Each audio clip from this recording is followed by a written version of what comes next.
ce soit reconnu que nous avons deux endroits où nous devons mettre les webinaires. Les webinaires, c'est l'endroit où nous devons recevoir certaines informations. Oui, nous devons recevoir certaines informations. Et après ces informations-là, après les webinaires, nous avons nos back-office. Parce que toutes les informations dont nous avons besoin sortent de notre back-office. Personne ne peut inventer les informations. Si le CEO a une information qu'il a donnée à son entourage le plus proche, tant qu'il n'a pas donné le OK, cette information ne sortira pas. Et pour qu'une information sorte, elle passe d'abord par le back-office. Quand elle ne passe pas par le back-office, ça veut dire que c'est le CEO lui-même qui va nous donner l'information. Donc, elle est exclusive en ce moment. Donc, rappelons-nous toutes les fois que si nous avons une information dans un groupe, que ce soit WhatsApp ou le Telegram, que cette information puisse nous provenir de notre back-office ou alors d'un webinaire officiel. Même quand nos amis et leaders fondateurs qui ont toujours l'habitude d'avoir l'exclusivité, quand même ils font une annonce sous le contrôle du CEO. Donc, si le PDG ne leur a pas donné une affirmation, ils ne vont que dire ce que vous et moi connaissons déjà. Prenons donc une habitude. Quand vous avez cliqué le lien, la photo de post pour récupérer le lien, c'était d'abord notre OES. Donc, il faut beaucoup plus fréquenter notre écosystème. Donc, que chacun essaie de regarder son écosystème de temps en temps, regarder s'il y a des nouvelles. S'il ne connaît pas, il va demander de temps en temps. Si quelqu'un lui donne une information, tu n'as qu'à lui demander où est-ce que tu l'as prise. S'il te dit, je l'ai pris dans un webinaire, peu importe la personne qui est dans ce webinaire, la seule crédibilité de OnPassive, c'est M. H. Moufari, notre CEO. En dehors de lui, toute autre information ne sont que des commentaires. Et ces commentaires peuvent motiver certains, peuvent démotiver d'autres. Et ne soyons pas parmi ceux qui vont utiliser des commentaires qui ne sont pas fondés. Ça, c'est juste pour une introduction. La chose que nous devons chercher à comprendre dans notre entreprise, c'est comment faire pour naviguer dans mon écosystème. Comment faire pour repérer les produits? Comment faire pour les utiliser? Voilà où les formations doivent être. Donc, quand tu as parlé des informations de comment on aura l'argent, comment le CEO va venir faire ci, il va venir faire ça, ça ne nous concerne pas. Quand il dit il va venir, on attend seulement quand il va venir. Et le jour qu'il vient, ce qu'il nous dit, donc c'est rapporté dans notre back-office. Toutes les réunions que le CEO a pu faire sont dans notre back-office comme mise à jour. Donc, toute personne qui prendra une information, ce sera juste parce qu'elle a pu prendre ça dans le back-office. Donc, ici, nous travaillons plus sur les transactions cryptographiques et bancaires. Chercher à comprendre l'importance de la banque et l'importance de la crypto-monnaie. Comment fonctionne la banque dans cet écosystème où nous sommes à OnPassive et comment fonctionne la crypto-monnaie dans cet éco qu'est OnPassive. Donc, nous avons travaillé la fois dernière dans un autre webinaire sur les introductions de la crypto-monnaie. Et comme nous avons travaillé sur les introductions de la crypto-monnaie, on doit savoir aujourd'hui que pour que tu puisses travailler la banque, la monnaie fiduciaire, la crypto-monnaie en ligne, tu dois d'abord te rappeler que s'il n'y a pas Internet, tout cela ne peut pas fonctionner. Donc, et il faut chercher à savoir ce que c'est que Internet. Et quand tu sais ce que c'est que Internet, tu peux donc comprendre comment les choses se passent en ligne. Nous sommes tous des investisseurs en ligne pour la plupart des investisseurs en ligne. Et quand on est investisseur en ligne, ça suppose que on fait des transactions en ligne. Et quand tu utilises la carte, tu vas utiliser une carte prépayée. Et quand tu es sur la crypto-monnaie, tu vas utiliser beaucoup plus les réseaux qui seront recommandés par la plateforme qui veut faire les paiements ou alors qui reçoit les paiements. Donc, c'est la plateforme qui décide quel est le réseau qu'elle va utiliser et tu essaies de chercher le réseau-là dans tes différents échanges, dans tes différents sexes ou les DEX. Donc, les sexes, c'est les exchanges centralisés, dans les plateformes centralisées, et les DEX, c'est les plateformes décentralisées. Donc, nous allons donc, sans plus tarder, nous allons faire le partage de cet écran, c'est pour qu'on essaye de voir l'office. Je vais faire le commentaire là.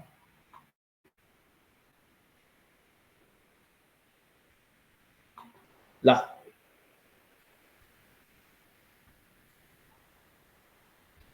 Ici, vous avez accès à cette information. C'est quoi l'Internet? Chacun doit savoir ce que c'est que l'Internet d'abord. Oui. Parce que l'Internet, c'est un réseau qui n'a pas de limites. Tous les pays dans ce monde ont accès à Internet. Et quand un pays a accès à Internet, ça veut dire que les transactions en ligne sont favorables. Et si les transactions en ligne sont favorables, nous avons donc la possibilité d'utiliser la carte Visa. Nous avons donc la possibilité d'utiliser la crypto-monnaie. Voilà. Donc, l'Internet, c'est un moyen efficace de communication sans limite, avec un protocole qui est commun. Et c'est chaque pays qui donne l'Internet à sa population et qui donne les débits. Parce qu'un pays peut décider qu'un quartier a l'Internet, l'autre quartier n'a pas l'Internet. Un pays peut décider qu'une maison a l'Internet, l'autre maison n'a pas l'Internet. Donc, ils savent comment ils essayent de rendre la chose contrôlable. Donc, Internet est contrôlable. Et si Internet est contrôlable, ça veut dire que la crypto-monnaie aussi peut être contrôlable dans ce pays. Et si la crypto-monnaie est contrôlable,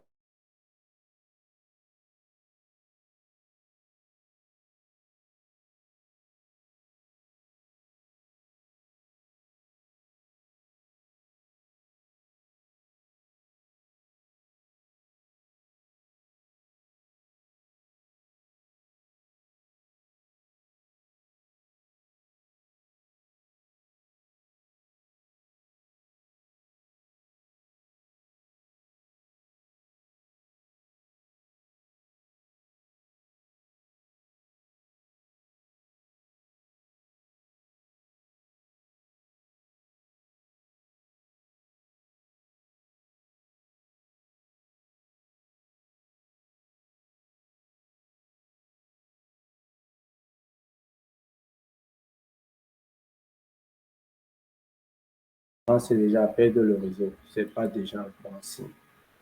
Olga est où?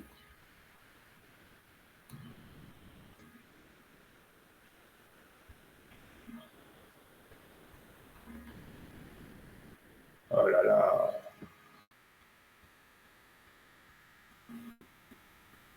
Vous m'entendez?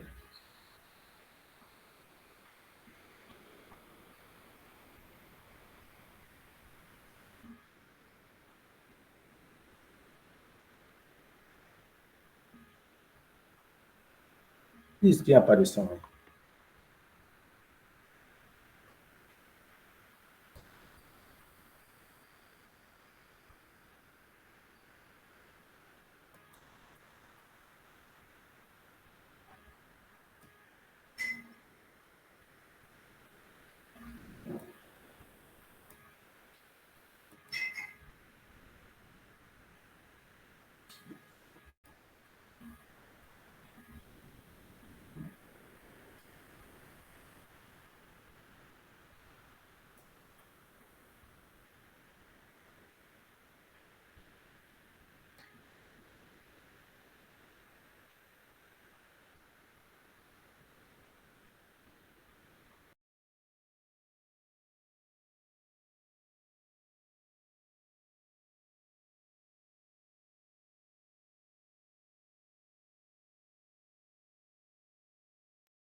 Allô?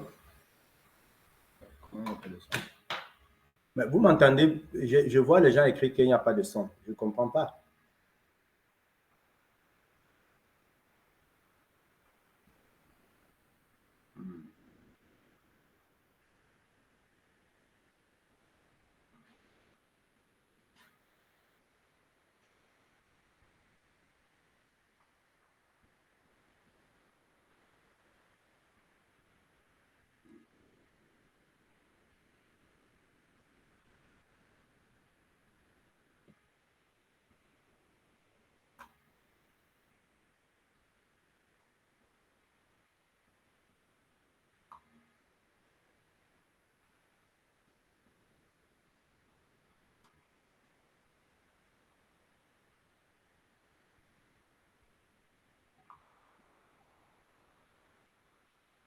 Vous m'entendez mieux? Cher ambassadeur, je ne sais pas si vous m'entendez, si vous me recevez là.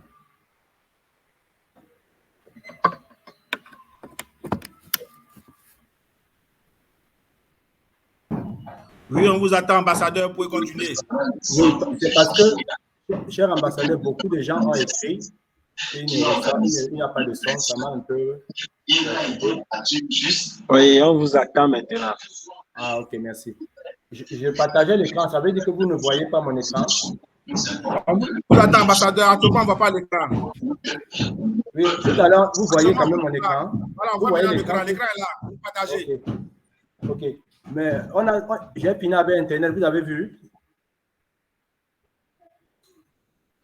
On a suivi la définition et on vous suit. Ah, ok. Bon, je remets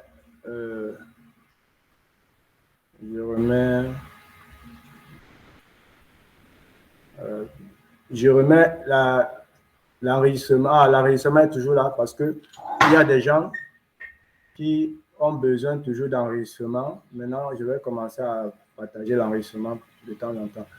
Ok. Donc, comme je le disais tantôt, Internet, c'est un réseau qui est contrôlable dans tous les pays. Vous pouvez être dans un pays, on dit Internet passe, mais TikTok ne passe pas. Donc, on peut défendre même que les réseaux qui utilisent la crypto-monnaie passent dans un pays, mais pourtant l'Internet passe. Donc, il faut savoir toutes ces choses-là, que l'Internet, c'est une chose qu'on peut contrôler et on peut filtrer, on peut dire ce qui passe par Internet, ce qui ne passe pas par Internet. Donc, si un pays n'a pas voulu que la crypto-monnaie passe dans son territoire, ce pays-là va donc prendre les ID des différents opérateurs en crypto-monnaie, dans les plateformes qui utilisent les crypto-monnaies, qui sont répertoriées dans le système des organisations cryptographiques. Et ils bloquent. Parce que pour qu'on te bloque, il faut qu'on ait ton ID. Vous savez quand même ça.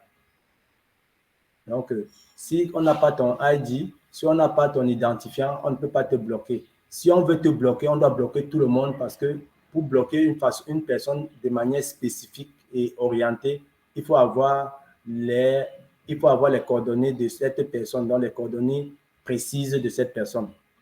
Ça dit donc que l'Internet est lié à toute opération en ligne. Est d'abord la première chose. Oui, pour qu'il y ait une communication à distance, il faut qu'il y ait de l'énergie. Et cette énergie, Internet l'utilise.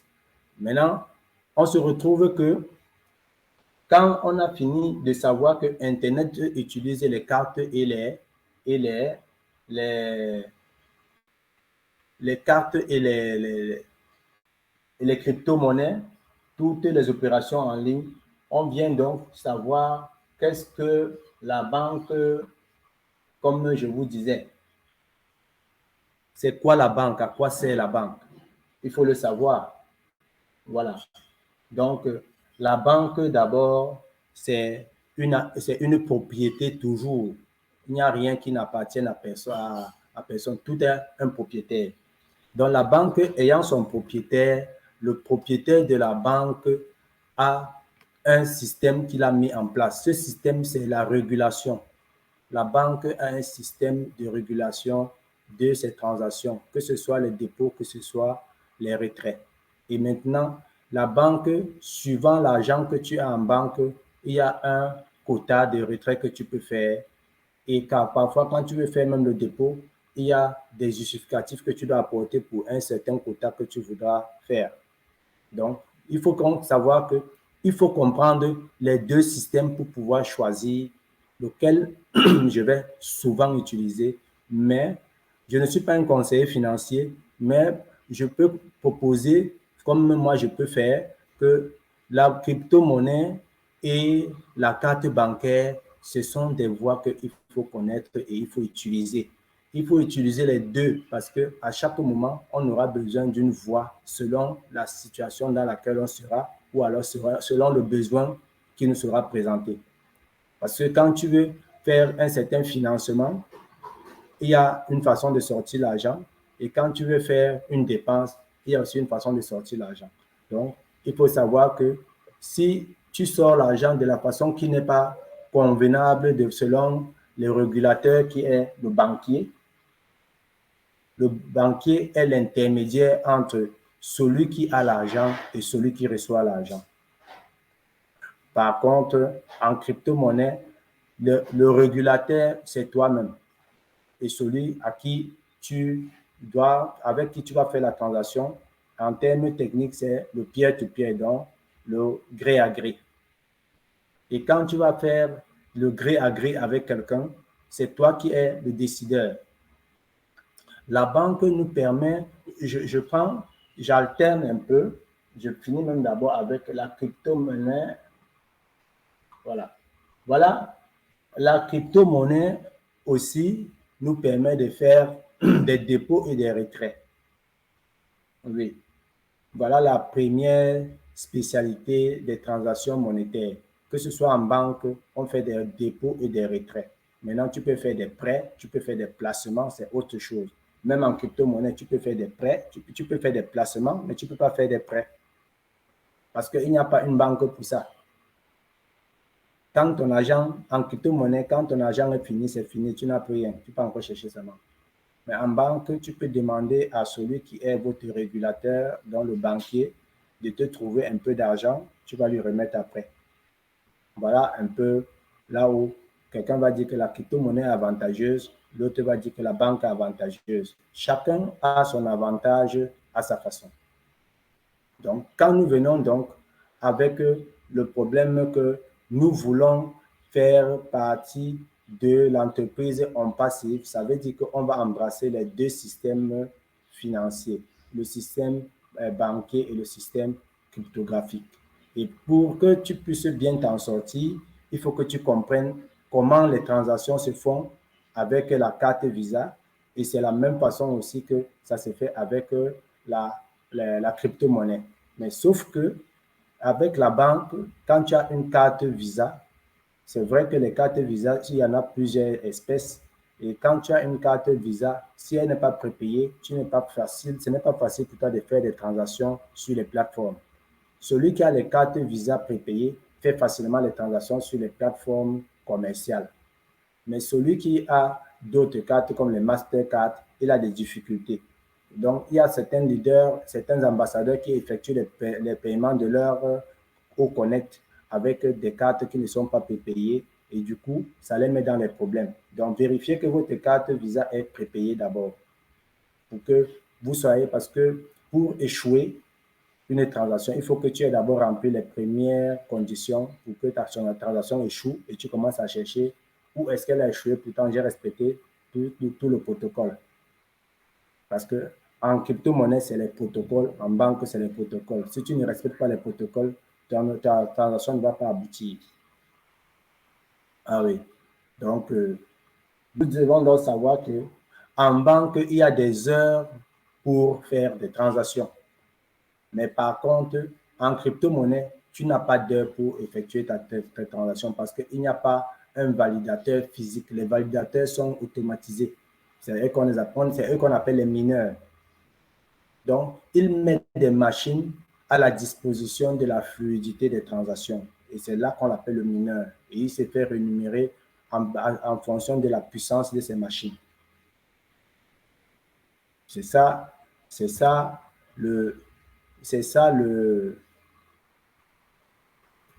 la crypto-monnaie. C'est comme ça qu'elle fonctionne. Tu ne peux pas faire la crypto-monnaie et tu dis que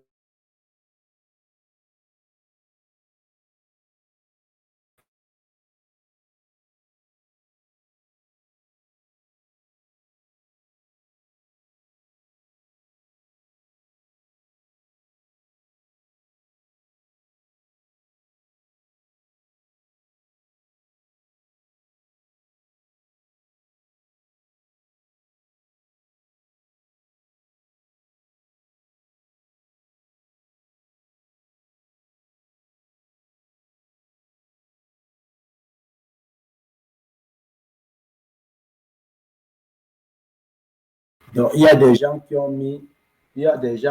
ont mis de leur argent pour que des machines soient mises en place.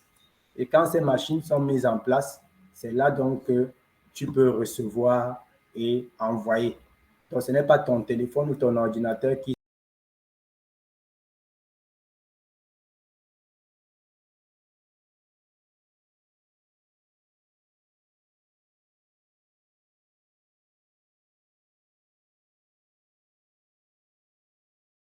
Donc, ce n'est pas ton ordinateur ou ton téléphone qui font la fluidité des transactions. Pas du tout. Ce qui fait la fluidité des transactions, c'est beaucoup plus des personnes dans les processeurs. Il y a des gens qui ont des processeurs, on les appelle les mineurs. Et ce sont les mineurs qui font tout cela. Donc, maintenant, nous nous retrouvons que pour effectuer un paiement, et je pense que quand nous allons commencer à ouvrir nos back-office, on va arrêter les enregistrements parce que il nous avait déjà été dit de ne pas publier nos back-office. Mais le laxisme, en fait, pas le laxisme, le fait que beaucoup de personnes soient toujours en train de ne pas respecter les règles fait, tout le monde pense que c'est déjà normal de ne pas, c'est déjà normal de rester et de présenter nos back-office. Donc, dès qu'on va vouloir arriver au niveau des transactions sur notre back-office, moi, je vais arrêter le partage d'écran. Mais on va d'abord parler de la crypto-monnaie. Et en ce qui concerne les transactions en crypto-monnaie, il y a un réseau que tu dois savoir. Quand nous arrivons dans notre back-office, on nous propose une monnaie. Et quand tu prends cette monnaie, elle a souvent, le réseau est souvent Ethereum ou ERC20. Et il y a parfois Binance, BSC, voilà, qui est Binance Smart Chain. Et là-bas, c'est BEP20. Il y a aussi Tron, il y a aussi Polygon, il y a beaucoup de réseaux. Et il faut avoir à nous rappeler que quand tu veux travailler avec la crypto-monnaie, il y a la méthode centralisée et décentralisée. La méthode centralisée, c'est celle que quand même dans un pays, on veut dire que la crypto-monnaie ne fonctionne pas, on va bloquer toutes les personnes qui sont dans ce réseau. Mais par contre, et les personnes qui sont dans ce réseau, on les reconnaît par le KYC, parfois par leur nom qu'ils mettent, leur adresse mail. En plus de cela, le KYC est complet quand ton visage, il faut faire la photo. C'est là le KYC. Mais quand tu mets juste l'adresse mail, tu mets juste le nom, c'est pas forcé que ce soit centralisé. Ça peut être décentralisé avec ton nom et ton adresse mail. Pourquoi? Parce que il y a des personnes qui se proposent de faire le service qu'on appelle le support. Comme nous sommes en train de faire des réunions là, le CEO ne nous a pas obligés de faire des réunions, mais c'est pour le bon vouloir de chaque ambassadeur qui veut partager son savoir et essayer de suivre les pas du PDG. qui a passé son temps à aider les gens et à se soucier des autres. Et pour marcher avec une personne, il faut souvent ressembler à cette personne, sinon tu ne pourras pas facilement comprendre cette personne. Donc, quand on dit souvent qu'il faut marcher avec les personnes qu'on connaît ou alors les personnes avec qui on partage les mêmes objectifs ou les mêmes, avec qui nous partageons les mêmes aspirations et autres. Donc, nous devons aussi faire cela. Donc, maintenant, quand tu es arrivé dans la plateforme, il y a une question, je demande parce que je veux savoir si on peut avancer ou on va toujours rester, si on peut avancer, s'il y a des préoccupations pour qu'on tienne compte de ces préoccupations. Il y a des questions sur jusqu'ici là. Bon, je vais donner le micro. Je pense, je ne sais pas, tout le monde a le micro, non?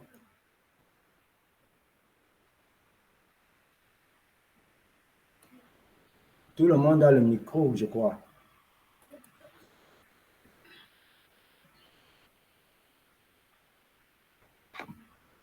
Ben,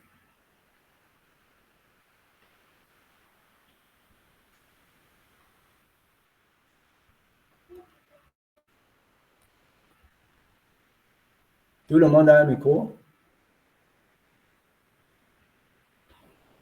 OK. Bon, tout le monde est sur le panel. On va essayer de mettre tout le monde co-host pour voir déjà son haut connect avec les différentes fonctionnalités qui y sont. Pour ceux qui sont là. OK. Il y a une préoccupation. S'il n'y a pas de préoccupation, je pense qu'on va avancer sur notre écosystème. Y a-t-il une préoccupation?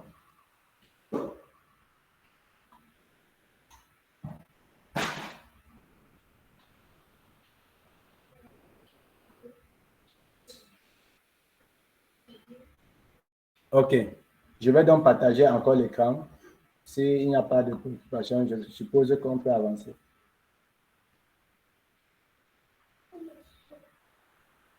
D'accord, je mets le lien des participants dans le chat. Je mets le lien.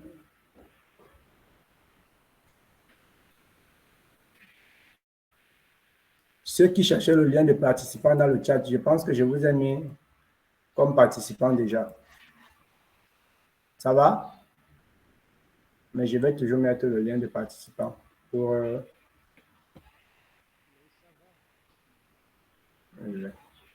Encore.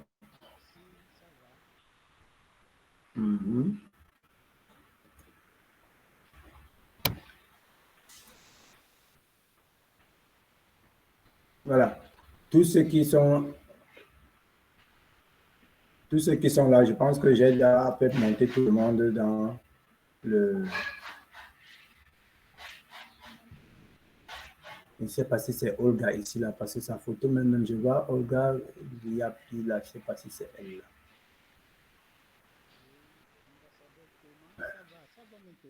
Est-ce que c'est la même Olga? Bon, on va voir après.